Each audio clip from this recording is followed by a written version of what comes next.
Efésios capítulo de número 6, a partir do versículo 10 até o versículo de número 18.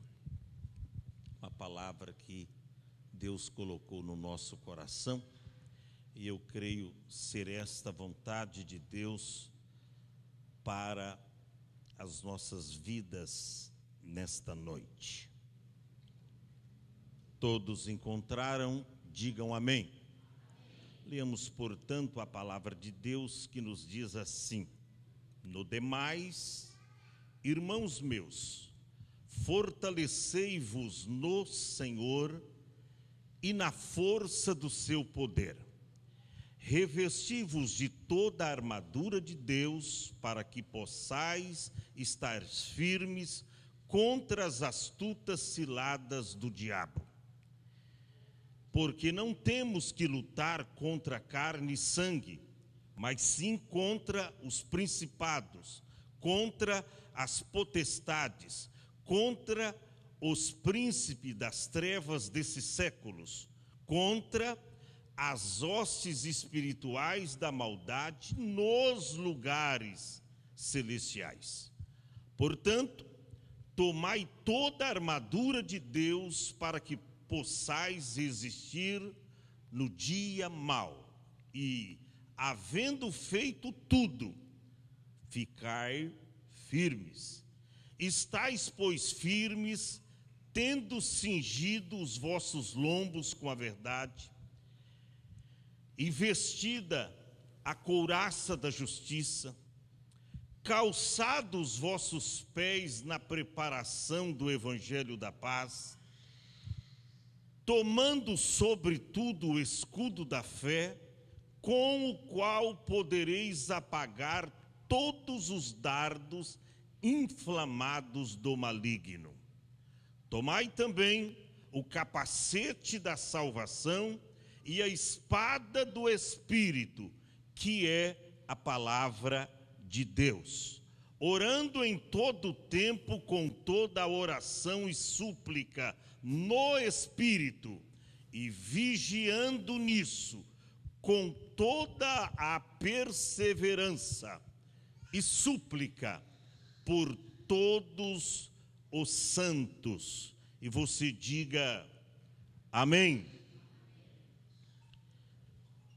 Podeis tomar assento em nome de Jesus. Nós escolhemos um tema para ser abordado nesta noite, e um tema de curial importância para esses dias tão tenebrosos, tão difíceis que nós estamos vivendo. Isso é cumprimento das profecias bíblicas, e eu posso aqui citar uma que Paulo diz que haveria tempos trabalhosos, ou seja, tempos difíceis, e que a nossa luta seria ferrenha, não de um contra os outros, mas contra o inimigo de Deus, o inimigo de nossas almas. E é tão interessante esse tema que Paulo aborda sobre a armadura de Deus, e eu coloquei aí, como se revestir da armadura de Deus. Como uma pessoa se reveste da armadura de Deus? Como se faz isso? Como se pode se revestir da armadura de Deus?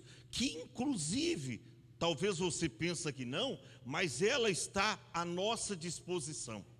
A armadura, ela está à nossa disposição. E é interessante porque quando Paulo escreve essa carta, Paulo estava preso em Roma. Paulo era cidadão romano. Paulo era de Tarsos. Os pais eram judeus, mas Paulo era cidadão romano. Mas por conta de pregar a palavra de Deus, Paulo, quando escreveu essa carta, estava preso.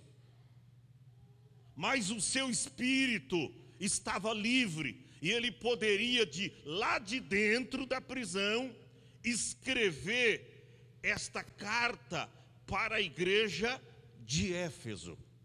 E é interessante que Paulo, ele sendo um cidadão romano, ele entendia muito bem do equipamento dos soldados romanos. Paulo, ele estava ali preso quando escreveu, ele diz: olha, a gente está numa guerra espiritual. E ele começou a pensar nos soldados romanos, nos equipamentos que esses soldados usavam para batalhar, para sair para a guerra, para sair contra os seus inimigos. Irmão, isso aqui é uma mensagem de alguém que está em guerra, guerras espirituais. Porque o próprio apóstolo São Paulo, ele escreveu numa outra epístola, dizendo que as armas da nossa milícia não são carnais, mas poderosas em Deus para a destruição das fortalezas. As nossas armas, elas não são carnais, porque se fosse carnais, eu estaria aqui com uma metralhadora, com fuzil. Você estaria aqui armado, você estaria com 38, você estaria aí com revólver, com espingarda, com a arma de guerra. Não, as nossas guerras não são carnais, as nossas guerras são espirituais. E é tão verdade isso, que Paulo, quando ele escreveu, e ele pensou nesta guerra ferrenha, que ele próprio, sendo cidadão romano, mas agora convertido ao cristianismo, pregando a palavra de Deus, ele estava enfrentando uma guerra espiritual. Não era só guerra interna dentro da igreja ou das igrejas, mas Paulo enfrentava uma oposição lá fora, de reis, de pessoas grandes lá da sociedade, que vinha com ímpeto contra ele para detê-lo na pregação do evangelho. Mas Paulo não temia nem a sua própria morte, e ele enfrentava esses homens cara a cara. Paulo falava a verdade sem medo de errar, e eles tinham que ouvir. E aí, quando ele escreve aqui sobre a armadura de Deus, eu penso que Paulo estava pensando no equipamento de um soldado, de um guerreiro romano. E ele fala aqui que esse soldado, e é interessante que lá na epístola, segunda epístola de Paulo a Timóteo, capítulo 2, o verso 3, ele também fala a Timóteo, um obreiro novo, principiante na fé, ele diz: sofre, pois, comigo as aflições, como um bom soldado. Olha aí, usando um termo militar, um linguajar militar: sofre, pois, comigo as aflições, como um bom soldado de Jesus Cristo. Ou seja, então nós somos soldados, fomos alistados para uma guerra. E é uma guerra ferrenha, da luz contra as trevas. E se você titubear, não tomar posse, ou não se revestir desses equipamentos aqui, você pode ser vencido pelo inimigo, você pode ser atingido pelo inimigo. E aí Paulo então começa, a partir do verso de número 10, falar acerca desta necessidade premente, primeiro, de se fortalecer no Senhor. Olha aqui o que Paulo diz no verso 1: no demais, irmãos meus, fortalecei-vos no Senhor. Fortalecei-vos no Senhor. Aonde está a fonte para a gente se fortalecer? No Senhor. Ele é a nossa fonte, tá? Ele é dele que emana o poder, porque quando ele ressuscitou, ele diz: todo o poder me foi dado nos céus e na terra. É dele que emana o poder. E Paulo categoricamente diz: fortalecei-vos no Senhor e na força do seu poder. Gente, como é que se fortalece? Na força do Senhor. É você se fortalecendo na graça de Cristo. Paulo escreveu a Timóteo, 2 Timóteo capítulo 2, e o verso de número 1, olha o que Paulo diz, a necessidade: tu, pois, meu filho, fortifica-te na graça que há em Cristo Jesus.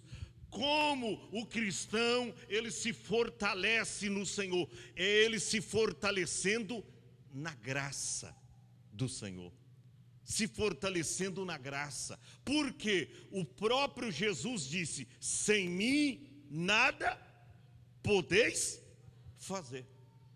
Como é que você vai vencer essa guerra? Se você não se fortalecer em Cristo. Porque Jesus disse, João capítulo 15 e o verso de número 5, a última parte: sem mim nada podeis fazer. Ou seja, aí deixa claro que sem Jesus não há fortalecimento. E aí, quando você está se fortalecendo em Cristo, Filipenses 4:13, aí você vai dizer, primeiro você se fortalece, aí você vai dizer: posso todas as coisas naquele, está se referindo a quem? A Cristo, naquele que me fortalece. Ou seja, para se fortalecer, você precisa de Jesus, porque sem Ele nós não podemos fazer nada. E aí, quando é fortalecido, Paulo diz: posso todas as coisas naquele que me fortalece. Gente, nós estamos no tempo de nos fortalecer em Jesus.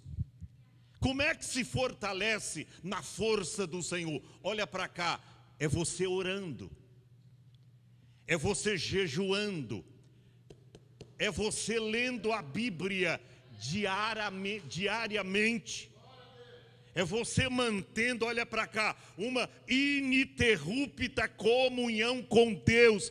É a maneira que o cristão tem de se fortalecer em Jesus. Por isso Paulo diz: no demais, irmãos meus, fortalecei-vos no Senhor. Como você se fortalece em Cristo? É orando. E eu não entendo, porque a nossa geração é uma geração que não ora. E às vezes, quando a gente fala isso, tem alguns jovenzinhos aí que frange a testa e não quer aceitar. Você não conhece nem o que é oração, irmão. O que a gente fazia, passando a noite toda, depois de um culto com o paletó molhado, cansado, a gente subia para o monte e ali passava a noite toda orando. Você não entende os cultos matutinos, às 5 da manhã, que a gente tinha direto. Tinha igreja que a gente passava, era todos os dias culto matutino. E o povo lá, eu não digo toda a igreja, mas tinha lá 40%, 50% da igreja. O povo orava. E quando há oração, há fortalecimento espiritual. A nossa geração hoje é a geração que não ora. Não ora. O povo já perdeu o compromisso com a oração. Eu não estou generalizando, claro. Existem em todas as partes as exceções, todavia a maioria, agora eu vou ser categórico, a maioria do nosso povo não ora. Não ora. Nem aqueles que às vezes usam da palavra, prega, a maioria deles não ora. São fariseus. Pregam uma coisa e vive outra. Você já viu chegando aqui um culto e eu não sendo um dos primeiros a chegar e dobrar os joelhos para orar? Sabe por quê? Porque eu prego o que vivo, e eu vivo o que prego.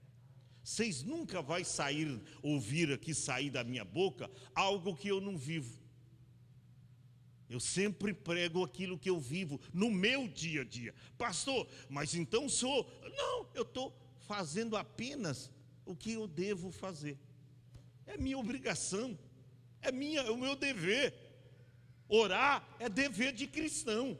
Você nunca leu Lucas capítulo 18, verso 1?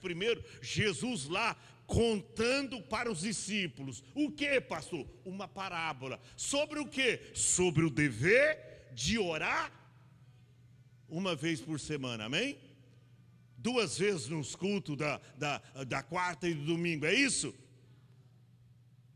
Não, orar sempre, não é só na igreja não, é em casa, é no trabalho, é aonde você estiver. Porque muitos crentes caem, muitos crentes desviam. Sabe o que é isso? A razão de todo fracasso é a falta de oração. Fortalecei-vos no Senhor e na força do seu poder. Aí Paulo fala no verso 11: revesti-vos de toda a armadura de Deus. O que é revestir? É colocar uma vestimenta em cima. Você, por exemplo, está vestido, sim ou não? Você está vestido. Aí revestir é pegar uma outra vestimenta e colocar sobre você. Isso é revestir.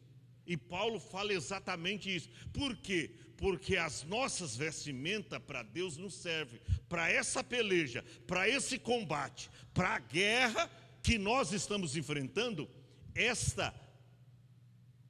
As nossas vestes não servem, até porque são pecaminosas as nossas vestes. Então Paulo diz, vocês têm que revestir. Revesti-vos de toda a armadura de Deus. Para quê? Para que possais estar firmes contra as astutas ciladas do diabo.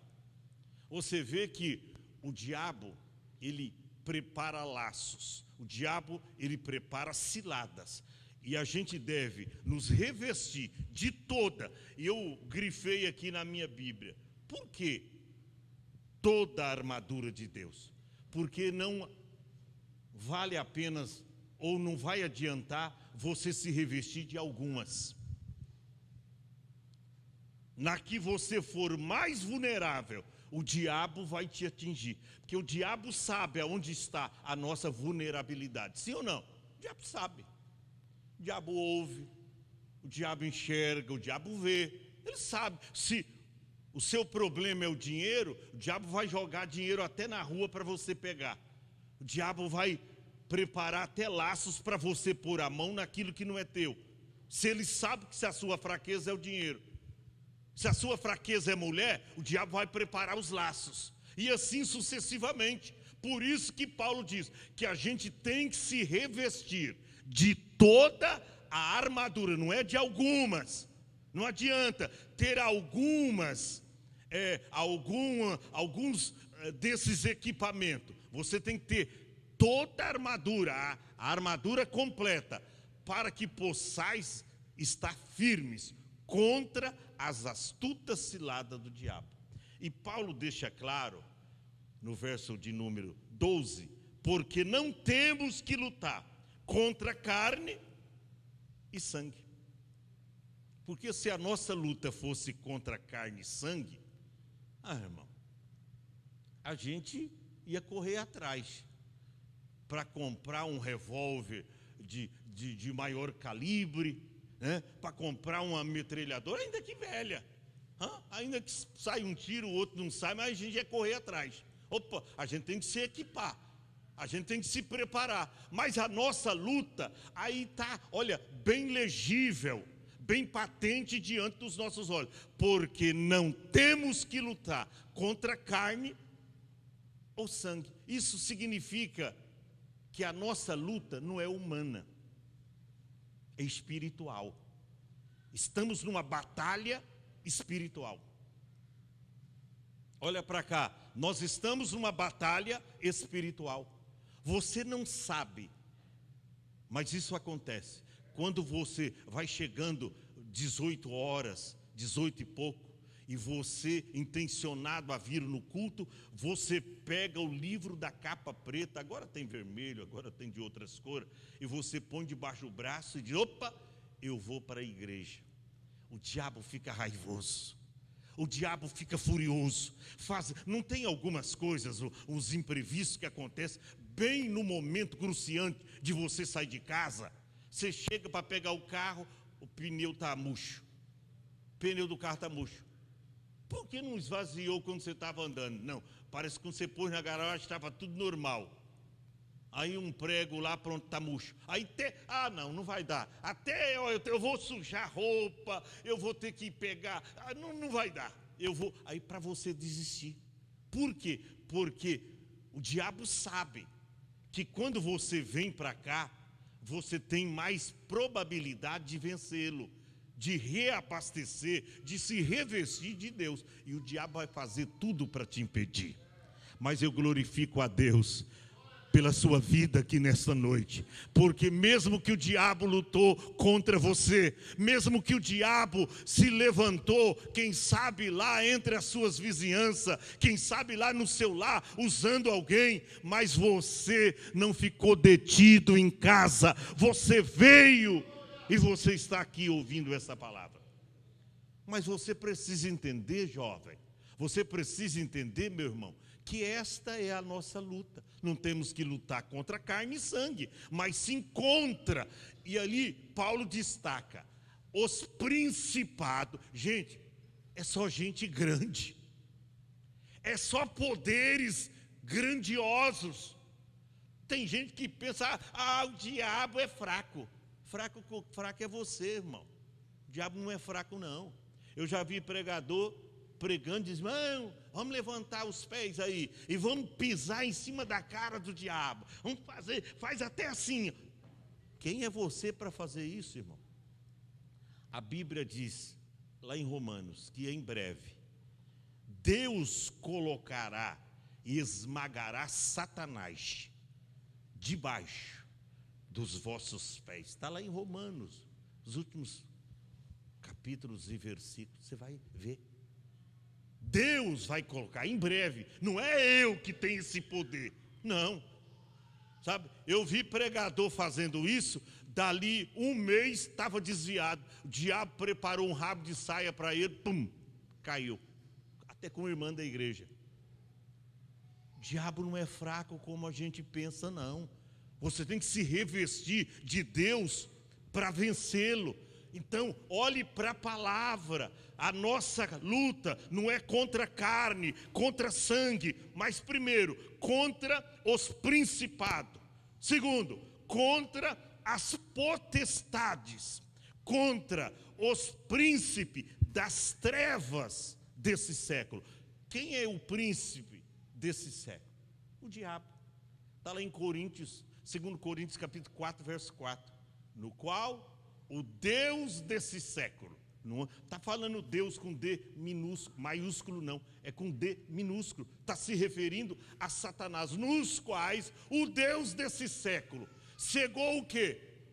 Os olhos? Não, cegou o entendimento, pior, que tem muito cego que ainda vai para o céu, é cego de nascença, mas vai para o céu, porque tem conhecimento, à luz da palavra de Deus, mas fala, cegou o entendimento dos incrédulos. Olha aí a nossa luta com quem é contra Satanás. Ele diz, os príncipes das trevas desse século, ele diz, contra as hostes espirituais da maldade, atuando nos lugares celestiais. Você vê que o diabo atuou lá em cima, e foi de lá que ele foi expulso. O diabo atua na igreja, pastor? Atua. O diabo atua na igreja, usando pessoas para difamar a obra, para falar mal uma das outras, para falar mal do ministério, para falar mal do pastor, para falar mal do grupo, para falar mal da mocidade. O diabo usa. Olha a nossa luta como não é fácil. Quando você vê alguém falando mal dos irmãos da igreja, e você nunca vai ver isso da minha boca, eu parar alguém, ou eu... Não, você não vai ver, porque eu não trabalho para o diabo, eu trabalho para Deus. E quando você trabalha para Deus, quando você não pode resolver uma situação, você vai orar.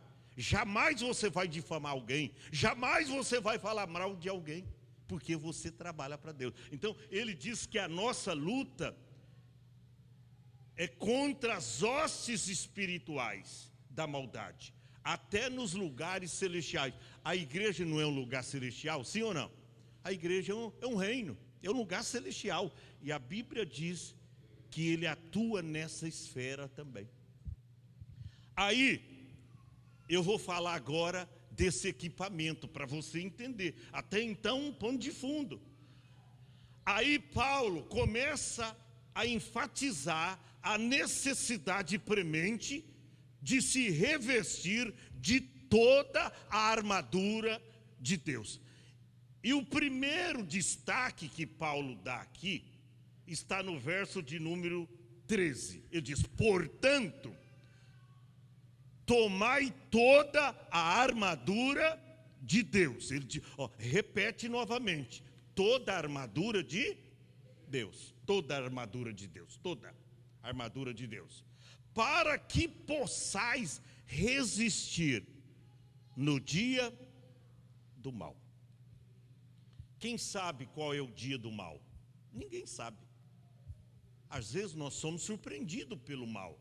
O mal vem até nós, e ele vem de várias formas. E se você não estiver revestido, você vai emprestar os ouvidos para o difamador, você vai emprestar a boca para aqueles que usam ou que gostam de falar mal uns dos outros, e assim sucessivamente. O mal vem, o dia mal vem para todos, e está escrito aqui que nós devemos tomar toda a armadura de Deus, verso 13, para que possais resistir, porque tem muitos que não resistem, para que possais resistir no dia do mal. E só isso passou? Não.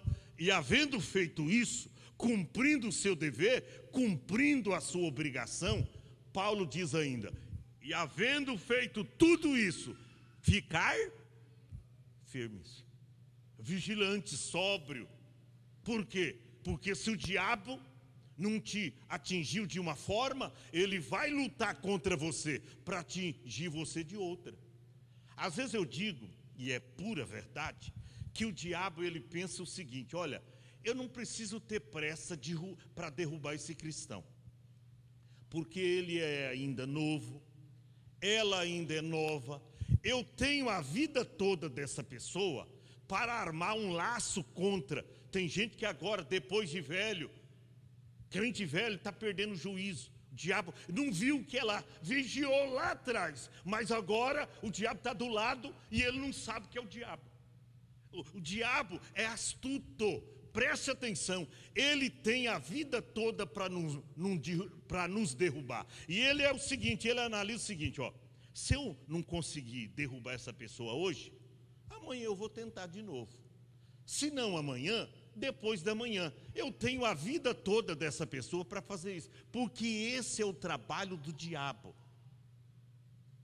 Ele é semelhante àquele lá de João 10:10. Lá não está se referindo ao diabo, mas ele é semelhante, está de mãos dadas, que o ladrão não vem senão para matar, roubar e destruir.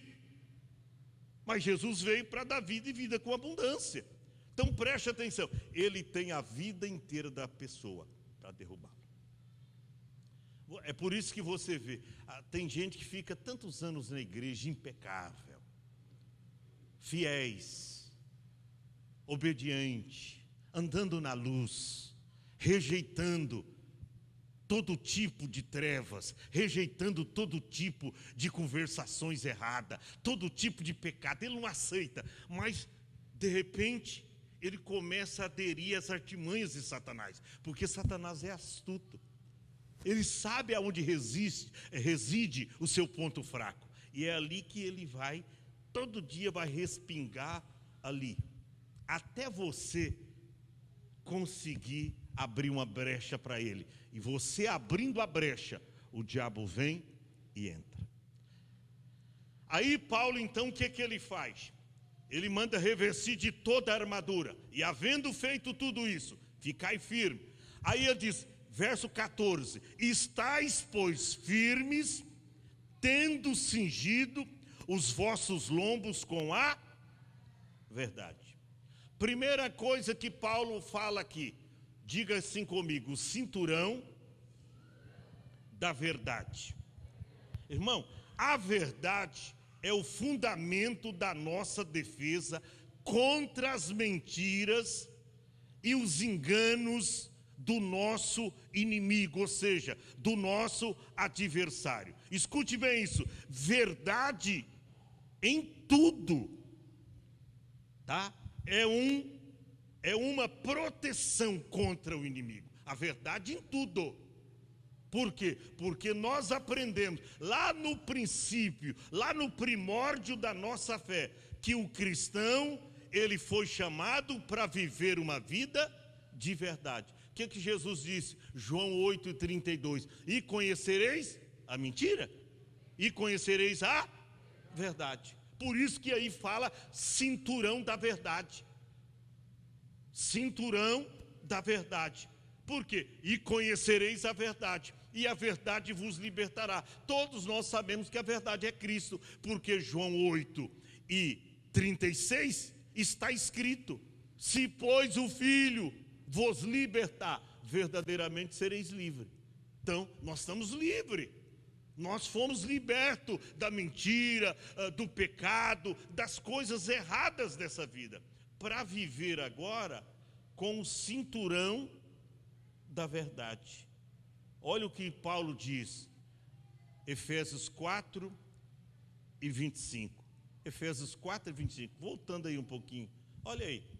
Pelo que deixai a mentira e falai a verdade, cada um com o seu companheiro. Por quê? Porque nós somos membros uns dos outros. Deixa a mentira e falar a verdade. O que está escrito lá em Salmo 15, versos 2 e 3? Cinturão da verdade. O que diz lá? Aquele que anda em sinceridade, que pratica justiça, fala verazmente segundo o seu coração. Aquele que não difama com a sua língua, não faz mal ao seu próximo e nem aceita. Interessante, eu grifei aqui. Não é só você falar mal, é você ouvir o mal contra alguém e você não protestar, você aceitar. E diz, e não aceita nenhuma afronta contra o seu próximo. Você não deve aceitar. Você não quer andar na verdade? Quer viver a verdade? Quer ir para o céu através da verdade? Quer? Quem não quer ir para o céu? Todos nós queremos. Nós vamos ter que abrir mão da mentira e falar a verdade. E até quando alguém vir difamar ou falar mal de alguém, e outra, não é só falar mal de crentes não, falar mal de pessoas lá fora. Tem gente que desce a lenha, falando de político, falando disso, falando daquilo, falando da vida alheia. Ao invés dele orar, ele fala da vida alheia. Irmão, não aceite. Eu não empresto os meus ouvidos para ouvir essas coisas jamais. Sabe por quê? Essas coisas contaminam a gente. Tem muita gente doente na igreja, infelizmente por causa dessas coisas que acontecem. Adoece. As más conversações, Paulo diz, corrompe o bom costume. Vamos falar de Cristo, vamos falar do céu, vamos falar que culto maravilhoso. Deus falou com a gente, Deus exortou a gente, olha, Deus repreendeu a gente, que coisa linda. Mas hoje a nossa geração é quando Deus brada, quando Deus nos exorta. Opa, essa palavra foi para o fulano de tal, essa palavra foi para o pastor, essa palavra foi para o líder de jovem, essa palavra foi para o jovem. Nunca nós admitimos que a palavra é para nós. Mas eu sempre admito, toda palavra que fala na igreja é para mim. Toda palavra. Não tem alguém que prega aqui que a palavra não é para mim. Sabe por quê? Porque eu sou igreja. E a Bíblia diz: quem tem ouvidos para ouvir, ouça o que o Espírito diz aonde? Na igreja. Eu sou igreja. Toda palavra que alguém prega na igreja é para mim. Ele pode ser o mais simples pregador. Ele pode ser um jovenzinho que só suba aqui e lê um versículo. A palavra é para mim. Esse negócio de a palavra foi para você, a palavra foi para alguém, nunca é para essa pessoa. Sabe o que é isso, irmão? É você não estar com o cinto da verdade. Paulo diz aqui, primeiro equipamento, tá? Vejamos aqui os componentes que destacam esta armadura e o que eles representam para nós. E o primeiro aqui é o cinturão da verdade. Qual é o segundo, pastor? Qual é o segundo? Primeiro, estais, pois, firme, tendo cingido os vossos lombos com a verdade. Qual é o segundo? Está no verso de número 14. Repita assim após mim: couraça da justiça. O que é couraça da justiça? Irmão, couraça da justiça simboliza a retidão e a pureza do coração. Sabe por quê? Porque a couraça, olha para cá, era de metal. Couraça colocava-se aqui em frente, no peitoral do soldado. Por baixo ela era de metal e por cima era um couro bem grosso, e esse couro era úmido. Era o quê? Úmido. Sabe por quê? Porque os inimigos, quando iam lançar as flechas, eles as molhavam no óleo e colocava fogo nas pontas das flechas e flechava os seus inimigos. Por isso que na couraça, por baixo era bronze, tá? Para não perfurar o peito ou atingir o coração daquele soldado. Então, na frente ali da couraça, tinha aquele couro grosso que era úmido, porque as flechas vinham, batiam ali no soldado e elas apagavam, porque elas vinham vinha com fogo, batia ali, pum, caía, não atravessava, não perfurava aquele soldado, porque ele então usava aquela couraça para não atingir o coração dele, o inimigo.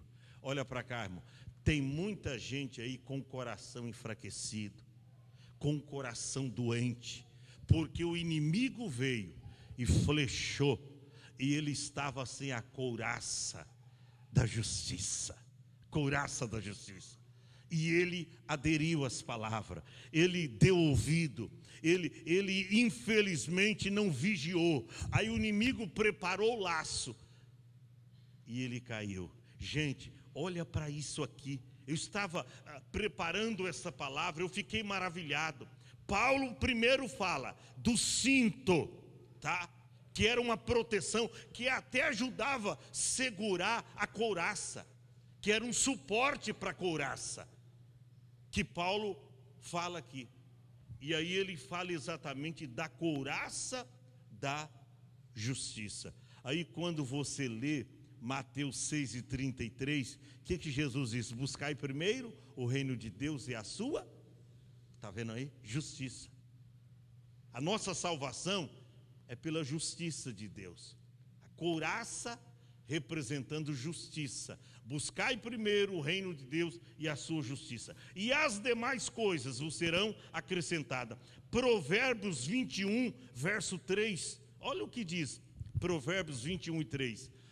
Fazer justiça e julgar com retidão é mais aceitável ao Senhor do que oferecer-lhe sacrifício. Deus aceita mais, tá? Você andar na justiça do que você oferecer sacrifício para Ele. Não adianta oferecer culto a Deus e você não andar na justiça. Não adianta. É o que está escrito. Vamos para o terceiro componente desta armadura e o que ele representa para nós. Primeiro, cinto da verdade, ou cinturão da verdade. Segundo, couraça da justiça. Terceiro, pés calçado na preparação do evangelho da paz. Olha o que diz o verso de número 15. E calçado os vossos pés na preparação do evangelho da paz. Como estão os calçados dos teus pés? Está preparado no evangelho? Porque antigamente os cristãos estavam preparados para tudo. Você chamava o cristão para orar, parece que ele estava há um ano esperando aquela oportunidade para fazer uma oração na igreja. Você chamava o cristão para dar uma palavra ou para dar um testemunho, ele já levantava ali, está na agulha. Alguns diziam, estava no óleo, pastor, fazia 6 meses. E eles não reclamavam, não. Às vezes tem crente que ficava um ano sem falar, mas quando você chamava, ele assumia a tribuna. Está no óleo essa palavra há muito tempo, mas Deus está me dando a oportunidade hoje, porque é hoje o dia de eu falar essa palavra. E ele falava com retidão de coração. Que coisa linda, sem murmurar, sem questionar porque não recebeu a oportunidade antes, sem querer questionar o tempo que o pastor destinou para ele. Porque antigamente era assim, o pastor dizia, olha, você tem 2 minutos para falar. O crente ia lá, falava 1 minuto e meio, ficava meio minuto em haver. Você falava, você tem 3 minutos para dar uma saudação. Ele falava 3 minutos. Mas hoje, se você der algum tempo, eu destino, não, mas a palavra que eu tenho é para meia hora, a palavra que eu tenho é para 40 minutos. Ou seja, começou agora, mas já quer ser pregador oficial. As coisas estão assim, mas antigamente não era assim. Então aprenda que nós precisamos estar calçados os pés na preparação do evangelho da paz. O que é isso? É crente preparado, irmão. Crente preparado para responder qual é a razão da sua salvação, qual é a razão da sua crença. Se for questionado pelo um testemunho de Jeová, ele tem a resposta na língua, ele tem a resposta na boca, ele sabe o que falar, ele sabe como evangelizar. Hoje tem gente que não sabe evangelizar uma pessoa. Hoje tem jovens, e eu aprendi lá na minha tenra idade, eu era jovem.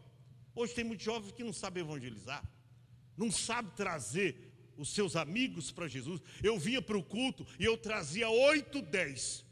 Eu queria ser membro dessa igreja aqui quando eu era jovem. Vocês iam ver comigo cada domingo, 8, 10 eu trazendo. Jovem é fácil. Você, um jovem, sendo jovem, você contagiar outros jovens. Porque jovem tem um círculo de amizade muito grande. Eles contraem amizade muito fácil. Como também é fácil você usar o evangelho, você estando preparado na preparação do evangelho, para você trazer outros jovens para Cristo. E olha, eu não falo só de jovens, de irmãos, de irmãs. Tem gente que não consegue nem ganhar os parentes. Fala de Jesus, irmão. Eu orei 8 anos para Jesus salvar minha mãe, a maior feiticeira da região de Barretos, cidade de Guaraci. Eu ganhei ela para Jesus. Eu ganhei ela para Jesus. Tirei ela da feitiçaria. Claro, Deus através de mim, porque Deus sempre tem os seus instrumentos, mas Deus usa quem? As pessoas. Deus usou a mim. Sabe por quê? Preparação. Eu estava em oração. Eu sabia que eu estava lutando com uma guerra contra as hostes do maligno, dentro de casa, porque dentro de casa a minha mãe tinha um quarto só de imagens e escultura, um pai de santo, uma mãe de santo, e todo tipo de oferenda ela fazia ali naqueles altares que ela preparou. O diabo, sabe o que é isso, irmão? O diabo lutando contra as nossas vidas, mas Deus nos deu a vitória, e eu ganhei ela para Jesus. O que é isso? Preparação do evangelho. Qual é o quarto componente? Já estou caminhando para o final. Diga assim comigo: escudo da fé. Está escrito aí: tomando sobretudo o escudo da fé, com o qual podereis apagar todos os dardos inflamados do maligno. O escudo da fé, ele, além de ser de bronze, ele tinha também essa proteção de couro, exatamente para a defesa do soldado. Quando alguém jogava uma flecha, se ele não conseguia tirar ela do peito, e ela batia no peito, ali tinha a couraça. Mas se ele conseguisse dominá-la aqui, com o escudo da fé, batia ali naquele escudo, aquela flecha com fogo, e ela batia, caía e apagava. E aquele soldado estava livre da ação daquele inimigo. O que é isso? Está falando da fé. Aqui diz: tomai todo o escudo da fé, com o qual podereis apagar. Está vendo? Apagar, porque as flechas vinham com fogo. Podereis apagar todos os dardos inflamados do maligno. Tinha algumas flechas que eles colocavam nela, além de fogo, veneno, que se batesse, perfurasse uma pessoa, logo ela morreria. Mas estava na mão daquele soldado, estava o escudo da fé. E eu pergunto: como é que está o seu escudo da fé? Como é que está a sua fé? João escreveu: e esta é a vitória que vence o mundo, a nossa fé.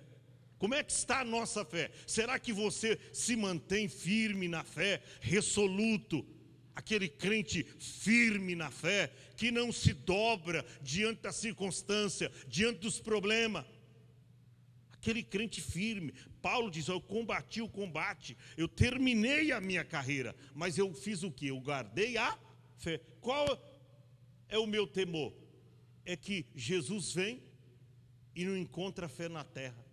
E aí Lucas capítulo 18, verso 7, está escrito: porventura, quando o Filho do Homem vier, achará fé na terra? Por quê? Porque a fé está desaparecendo, a fé está sumindo do meio do povo de Deus. Mas o cristão que tomou posse desse componente chamado couraça, ou escudo da fé, já tomou também a couraça da justiça, agora o escudo da fé, ele está protegido contra os dardos inflamados do maligno.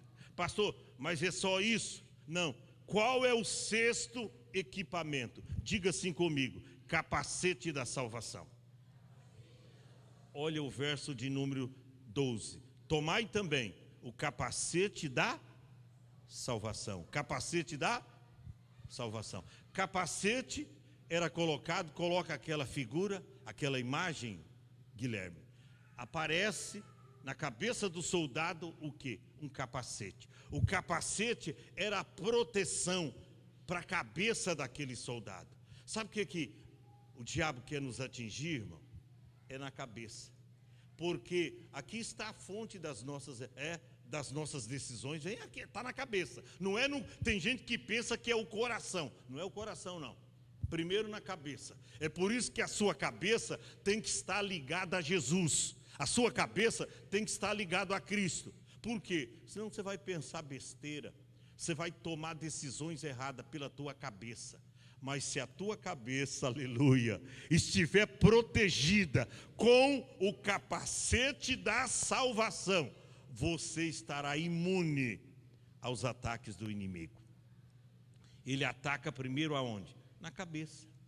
É ali, sem pensar, aquela decisão que você toma, aquela decisão errônea, sem direção de Deus, e aí você vai naufragar lá na frente, porque tomou decisão errada. Então, tenha hoje esse equipamento chamado capacete da salvação. Tem mais 2. Qual é o sexto? Diga assim: espada do Espírito. Está no verso 17. Né? É para tomar o capacete da salvação, mas também a espada do Espírito, que é o quê? A palavra de Deus. Toma a espada do Espírito, irmão, que é a palavra de Deus. Hebreus capítulo 4, verso 12, diz que a espada, que a palavra de Deus, ela é espada de 2 gumes. Corta até a divisão da alma, juntas e medula. Ela vai lá, atinge juntas e medula, e é apta para discernir as intenções e os pensamentos do coração. Hebreus 4 e 12. Então aprenda isso. Além de você ter o cinturão da verdade, a couraça da justiça, calçado os pés na preparação do evangelho da paz, você ter o escudo da fé, o capacete da salvação, você precisa possuir a espada de 2 gumes. Como é que Jesus venceu o diabo lá no deserto? Utilizando a palavra. O que é a palavra? A espada. O diabo lutou contra Jesus lá no deserto, mas Jesus venceu o diabo através da palavra. Ele dizendo: está escrito, está escrito. Hoje perguntar para os crentes onde está escrito, irmão, eles não sabem nem onde está escrito João 3,16. Não sabem. Eles não sabem aonde está escrito. Sabe por quê? Porque não lê Bíblia, porque não tem conhecimento da palavra de Deus. E na Bíblia está escrito: o meu povo erra por falta de conhecimento. Olha aqui, por falta de palavra. Pastor, acabou os nossos equipamentos? Não, falta um e eu termino. Diz assim: oração no Espírito. Diga assim: oração no Espírito.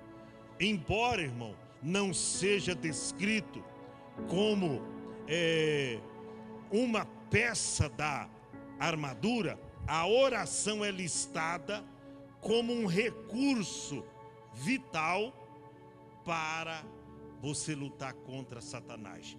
Por isso que depois de você tomar todos esses componentes dessa armadura, está escrito no verso 18: orando em todo tempo. Ah, pastor, já tomei o cinto da verdade, já tomei calçado da preparação do evangelho da paz, já coloquei o escudo da fé, o capacete da salvação, eu já tenho a espada do Espírito. Não me falta mais nada. Falta sim, meu filho, orar agora 24 horas por dia. Quando Paulo diz orar sem cessar, alguém diz: poxa, mas como é que vai orar sem cessar? Eu tenho que dormir, eu tenho que trabalhar. Como é que esse negócio orar sem cessar?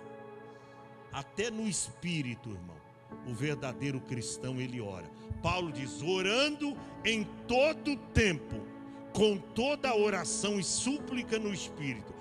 E é só isso? Não. Além de orar, você tem que vigiar. Porque tem gente que até ora, mas vem o inimigo e seduz ele para fazer coisas erradas, leva ele para caminhos errantes. Sabe por quê? Porque ele ora, mas não vigia. Fica em pé. Como se revestir da armadura de Deus? Gente, não é uma coisa fácil de se fazer. É fácil de se falar. Tá vendo? É fácil de se falar, mas não é fácil de fazer. Porque requer renúncia. Requer você abrir mão de muitas coisas. E você dar tempo para Deus realizar tudo em você. Eu não quero chamar ninguém para frente hoje,